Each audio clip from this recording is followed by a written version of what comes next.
Last time हमने activity 2 तक complete कर लिया था। सो हम आगे बढ़ना चाहेंगे with activity 3।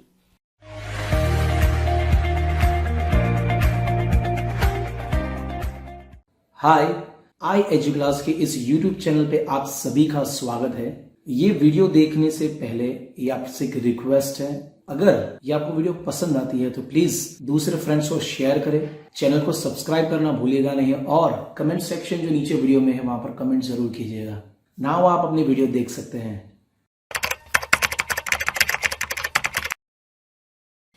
Here are the descriptions of games which often confuse us। कुछ गेम्स ऐसी है जैसे हम कंफ्यूज हो जाते हैं, पर चिंता करने की जरूरत नहीं है। आप ध्यान से देखिए, राइट साइड पर एक फोटोग्राफ है और साथ में एक वीडियो प्ले होता रहेगा। सो ये जो गेम है उसे कहेंगे हम टिक वॉन्डो। टिक वॉन्डो कहेंगे।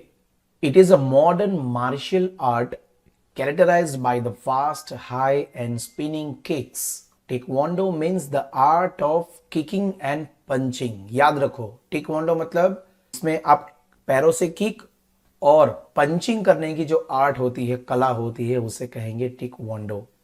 The art of unarmoured combat, जिसमें कोई हथियार नहीं होता है, जस्ट अपने किक और अपने मुक्कों से ही सामने वाले को हराना रहता है।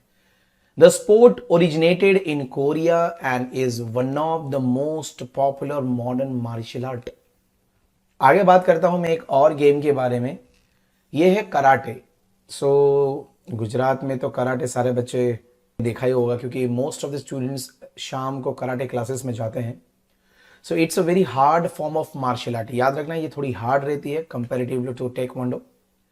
ये एक जापानीज ओरिजिन मार्शल आर्ट है। It is a striking It is a striking art using punching, kicking, knee, elbow। Punching भी कर सकते हैं, किक भी मार सकते हैं, नी से भी मार सकते हो ऐसे, और अपने पैरों की नी से भी मार सकते हो और एल्बो से भी मार सकते हो। सो आप ओपोनेंट की बॉडी के ऊपर चार चार जगह से मार के उसको हरा सकते हो। इसे कहते हैं कराटे कहते हैं। A karate practitioner is called karateka. तो जो भी बच्चे इसकी प्रैक्टिस करते हैं, या बच्चे या कोई भी, तो उसे कराटे का कहेंगे। सो होप इंफॉर्मेशन आपको अच्छी लगी होगी। और तीसरी जो गेम है लास्ट में है जूडो। शायद आपने नाम सुना होगा, पर सुन लो इसके बारे में। ये एक gentle form of martial art है। इतनी हार्श मतलब कि एकदम कठिन नहीं है, थोड़ी सॉफ्ट है, इजी है। So it is an again Japanese origin है। मोस्ट प्रोमिनेंट फीचर इसका ये है competitive element, where the objective is to throw an opponent to the ground and immobilize or subdue an opponent। सिर्फ आपको सामने वाले को नीचे पटक देना है, मारना नहीं है। ना किक, ना एल्बो, ना नी, ना पंच, कुछ नहीं। सामने वाले को पकड़ के नीचे गिरा देना है। अगर वो नीचे जल्दी से पटक गया, मतलब आपने उसको नीचे गिरा दिया, so you are the winner. Hope आपको ये जो 3 गेम थी, पहली थी टेक्वांडो, सेकेंड थी कराटे और थर्ड थी जूडो। तो ये था activity 3। Hope you got the idea of this 3 games and future में आप आगे बढ़ोगे इसके बारे में। आइए बात करते हैं एक्टिविटी 4 के बारे में। Activity 4, let's read the first 2 lines in pink colour.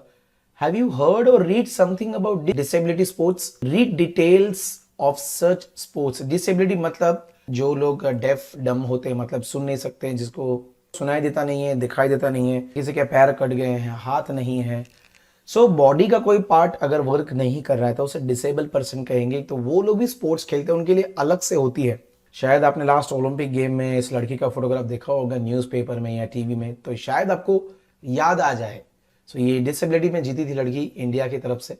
So let's read this paragraph and try to understand.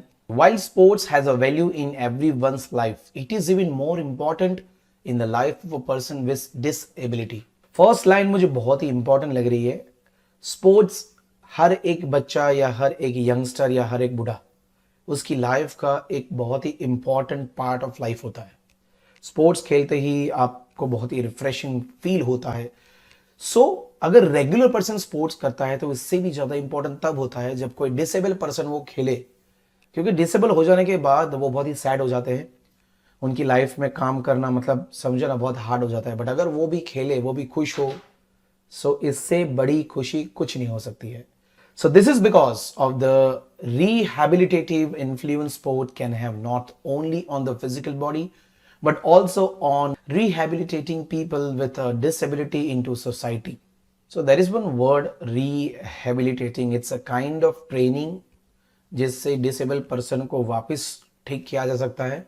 सो ऐसी सोसाइटी के अंदर ये स्पोर्ट्स उनके लिए अरेंज करना, उनको खिलाना, that's very important for their life. Further more अगर बात किया जाए, स्पोर्ट टीचेस इंडिपेंडेंस. अगर वो स्पोर्ट्स खेलेंगे तो उनको फीलिंग आएगी इंडिपेंडेंस तरीके से जीने की, किसी के ऊपर निर्भर नहीं रहेंगे वो लोग. Nowadays, people with a disability participate in high performance as well as in competitive and recreational sport. बिल्कुल सही है, मैंने तो देखा ही है. आजकल इनकी स्पोर्ट्स बढ़ रही है, ये लोग भी स्पोर्ट्स में हिस्सा ले रहे हैं. इनके अंदर वो स्पिरिट आ चुकी है कि हम भी खेल सकते हैं, और क्यों ना खेले. जब वो खेल ही सकते हैं तो हम उनको डिसेबल होने के बाद उनको बिठा के देते हैं घर में. नहीं, उनको खेलना चाहिए. और आज के तारीख में बहुत सारे लोग खेल के आगे बढ़ रहे हैं, और आपको भी यही सीखना है. The number of people with disabilities involved in sport and physical recreation is steadily increasing around the world, with organized sports for athletes with disabilities divided into three main disability groups. So first is sports for deaf, sports person with physical disabilities, sports for person with physical disabilities, and sports for person with intellectual disabilities.